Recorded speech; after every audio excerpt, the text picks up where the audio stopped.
Welcome back to GB News. You're watching the Camilla Tominey Show. I'm delighted to be joined now by Rupert Lowe, Reform UK's MP for Great Yarmouth. Lovely to see you, Mr. Lowe. Thank you for sparing the time on a Sunday morning.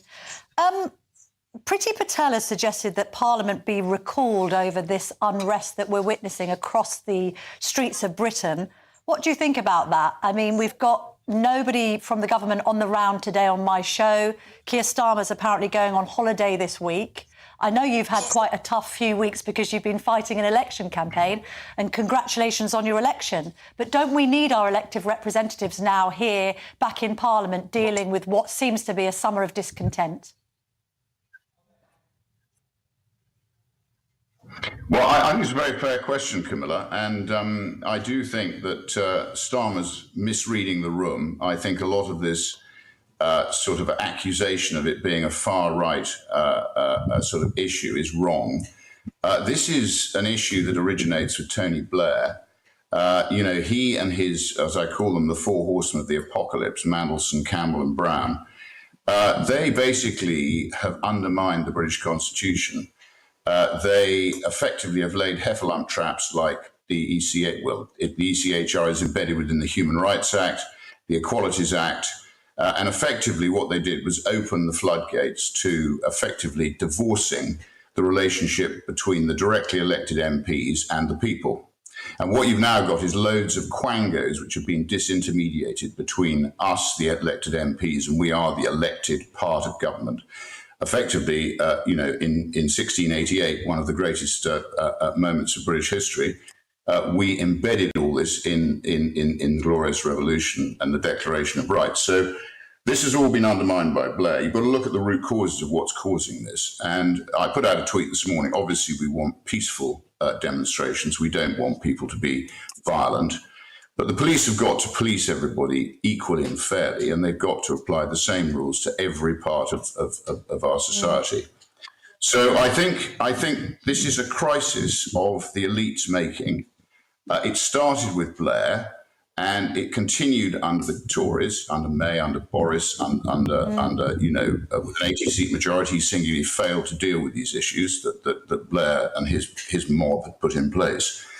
So I think this is a systemic problem, and for Starmer to deny that, Camilla, he is going to make matters far worse. He's got to be honest. I did ask him a question, a Prime Minister's questions, and this is important. The other day I got a PMQ, and he disagreed with my numbers because I said since '97, millions of illegal and legal migrants have come into the country, and he said he disagreed with my numbers. Well, I don't know what part of my numbers he disagrees with.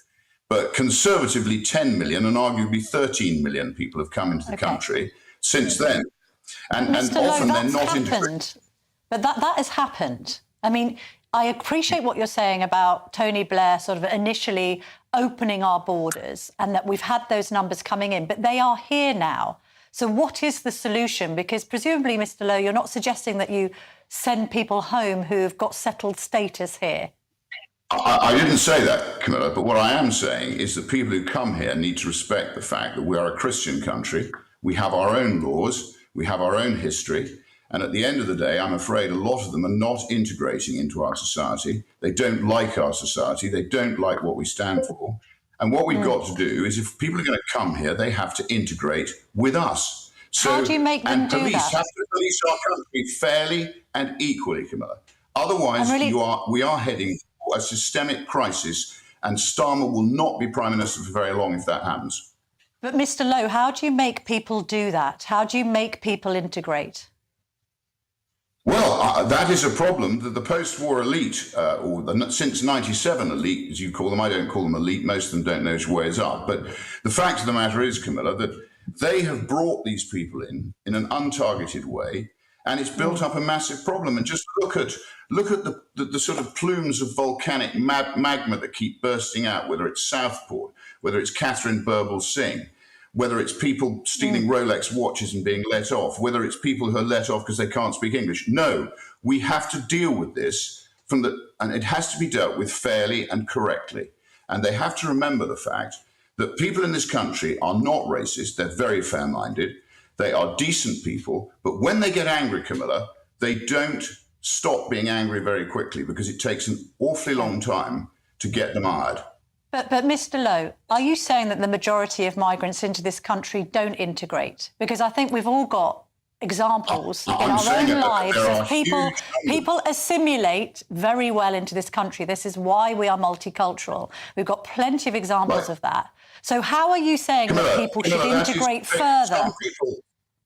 Some people integrate well, Camilla, and our chairman is an example of that. You know, Zia Yusuf came here, he's contributed, he's built up a business.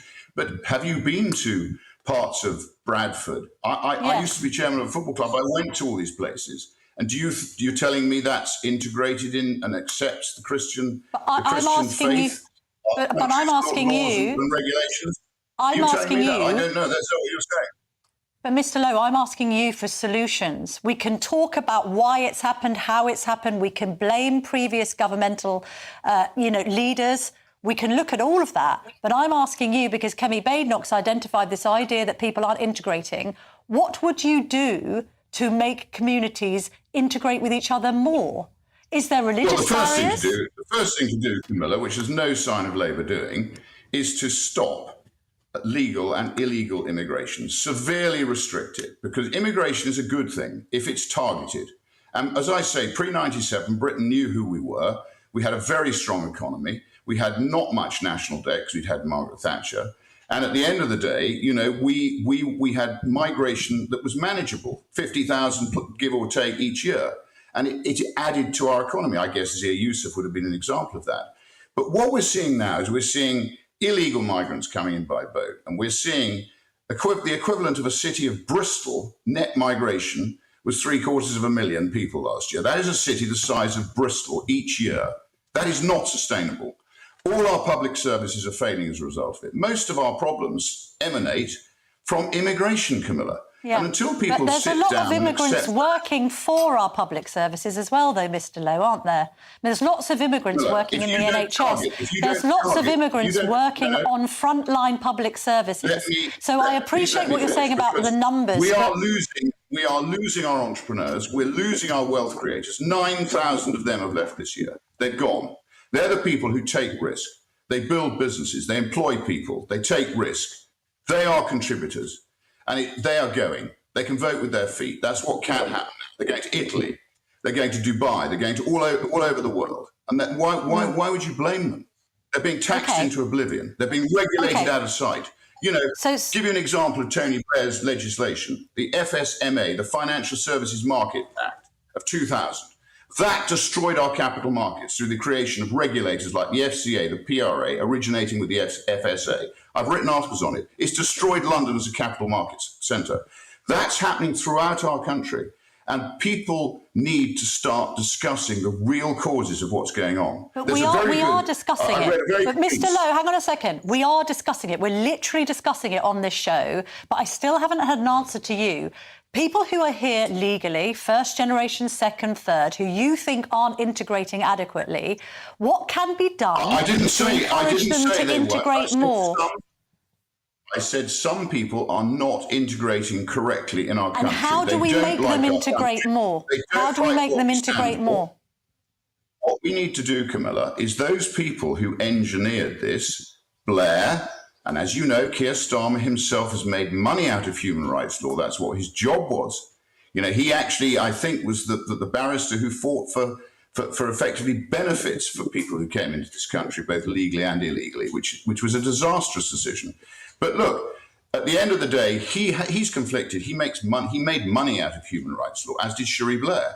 So at the end of the day, what we need is an honest debate. I don't have a golden bullet for years and years of the elite's mismanagement of our immigration policy, but we've got to have a frank and honest discussion about it. There isn't always a sort of one-line answer to these things. It's extremely complex. But what we can't go on doing is undermining the foundations of this great country and not listening to the people who are now concerned about it, because they're right to be concerned. They've got every right to be concerned about what's happening to their country. Okay. And I share that concern.